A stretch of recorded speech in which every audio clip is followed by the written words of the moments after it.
of Works, David Umahi, is speaking out over the death of a nurse, Mary Habila, inside his own house in Ebonyi State.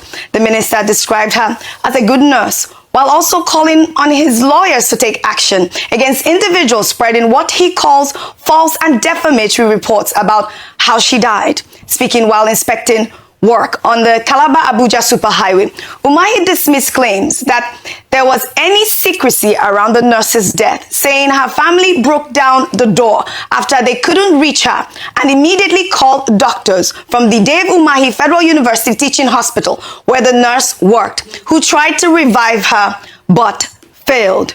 Meanwhile, Habila's father on Monday signed an affidavit at the High Court Registry in Abakaliki, Ebonyi State, that the entire family rejects any autopsy on his daughter's body. In the sworn document, Habila's father stated explicitly that she served as a personal nurse to Minister Umahi, residing at his guest house in Abuja and Ebonyi State in the staff quarters. He then went on to state that while Umahi ordered an autopsy, his family appealed against any medical investigation to leave her body and organs intact. I mean, you've seen the story trending, Ayo, and we've seen the affidavit that even the father of the deceased is saying their daughter died in her room, and that all these stories that have been going around, whether or not there should be more investigations or not. I mean, I don't know your thoughts on this story. So beyond the person of interest who is involved in this case, who is the Federal Minister of the Federal Republic, is that there's a human being that has lost her life in very interesting circumstances, and then there are questions being raised, and for that purpose, I believe that where someone dies in questionable circumstances or just to ascertain the nature of death, a coroner's inquest is called for. And this is what Omoyele Sowore has now called for in the public interest.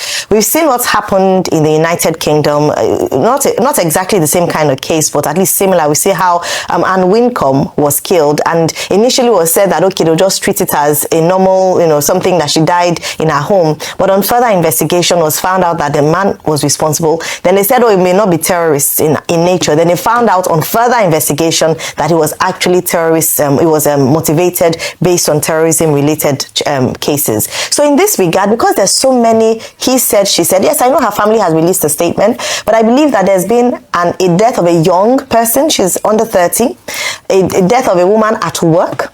There ought to be a coroner's inquest at the very minimum.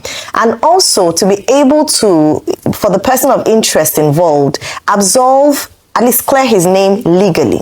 Since he said that, okay, everything was overboard, to answer the unanswered questions. Let us have a full investigation. Let us have a coroner's inquest. We need to begin to do that in Nigeria. I know that culturally, cultural sentiments would usually mean that people would not like the idea of an autopsy because of how invasive it is. But in the interest of crime and criminality, we don't have such records. We need to begin to do that. And I do believe that there's a place where the state can override the wishes of the family to actually carry out an autopsy to determine the cause of death because of the circumstances of death. We don't need any more controversies around this. Let there be a full investigation instituted, and in the interest of the public, and even in the interest of the Nigerian state, let us have a coroner's inquest on to ascertain what truly transpired. It happened at work, and it's, again, whether it be anybody, this is what I would also recommend, irrespective of who it is in question. Young girl gone too soon, really. May her soul rest in peace. But Habila's father also made it clear that he does not wish to proceed with the investigation any further, or any investigation, requesting that his daughter's body be released for burial. The information I want to correct is that the lady in question was like a daughter to me. She had stayed with me for 3 years. She was a staff of the Federal Medical University. She was a nurse and not a physiotherapist. And the family and my family are like one family. And she has her medical records in Turkish hospital, being paid by us. She spoke to her boyfriend at the hour of her death and complaining that she was bleeding from the nose. And the boyfriend said, no, you have to report. You see, it has stopped. So the boyfriend said, listen, I will not continue this conversation since you are bleeding. It will increase the bleeding. And she told the boyfriend, don't cut the call. The boyfriend cut the call. And 3 minutes later, the boyfriend called again. She was not responding. And even in the morning, she told the boyfriend she was going to bath because she locked her door, you know. So even in the morning, when they broke the door and discovered her dead, the tap was still running, you know. So, but what baffles me, you know, in this country is that everything becomes an opportunity. Now, there is a guest house where her and the second medical person stay. And that is very far from where I stay. And so it means that, God forbid, somebody dies in Ministry of Works, the minister must be accountable to that. Is that what they're saying? Is that they're saying that somebody cannot die? Is that, have they checked the medical records of the lady? Do they know, you know, that this lady was like a daughter to me? And that, you know, everything goes into politics. But what I say to people, be careful. Life is spiritual. When you want to use the unfortunate death of a young girl to play politics, if we have hands in the killings, it will follow us in our family. But if we don't have hands and you are jumping into it, behold, this is David. I'm a man of full grace. You don't, you know, tackle me anyhow and you go out of it. So be careful when you want to use the death of that young lady.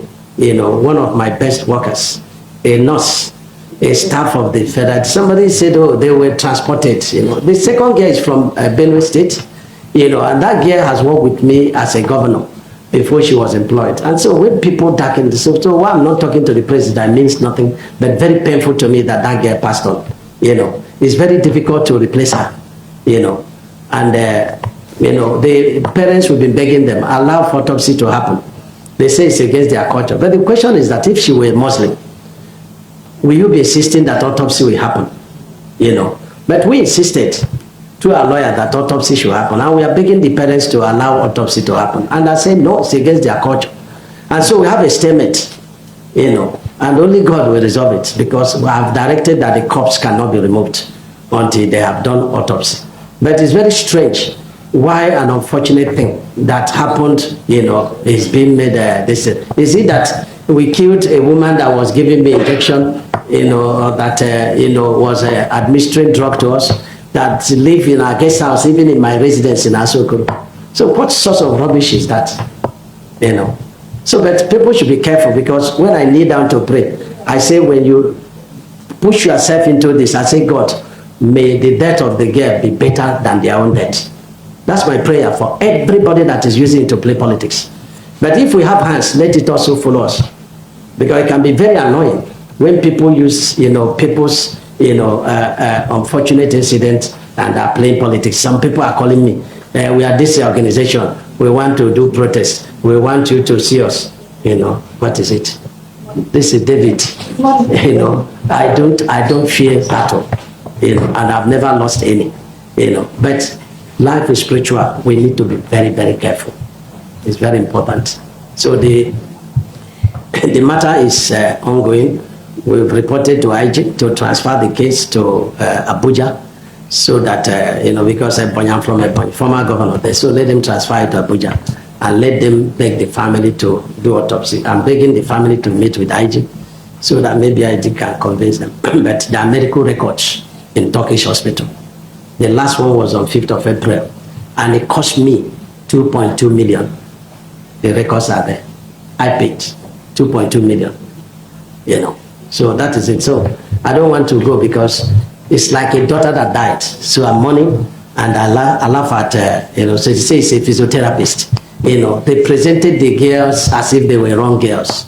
You know, these people were inside the plane with me, you know, and my immediate staff. We flew together. It's not as if they even came to Ebonyi differently. We flew together, you know, with them.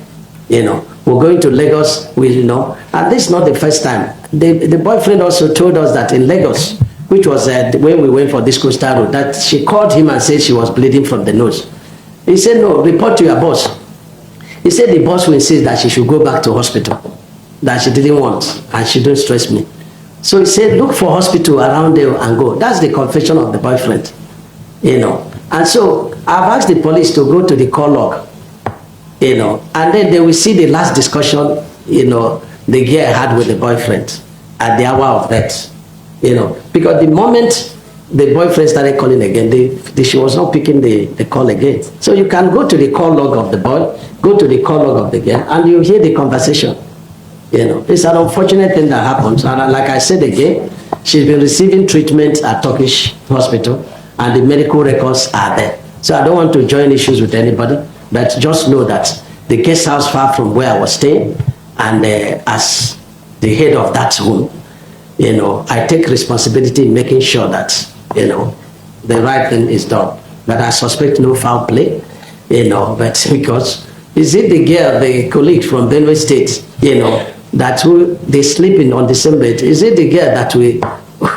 remotely kill her because her door was still locked? That door was broken before she did this thing, and the tap was still running, and the police, because she I think she was going to bath, and so when they took her to the mortuary, that's when the police took the picture in the mortuary. They don't dress up in the mortuary and took the picture, and they send out damaging information. The police, whoever that spoke to Sarah reporter, after the burial, we answer to our family. We are not going to leave the matter line. I've directed my lawyers to get across to two, people on cyber bullying on this matter. So we're going to test the law on that. So thank you very much. that's just it. Thank you very much. May her soul rest in peace. Thank you very much for this presentation.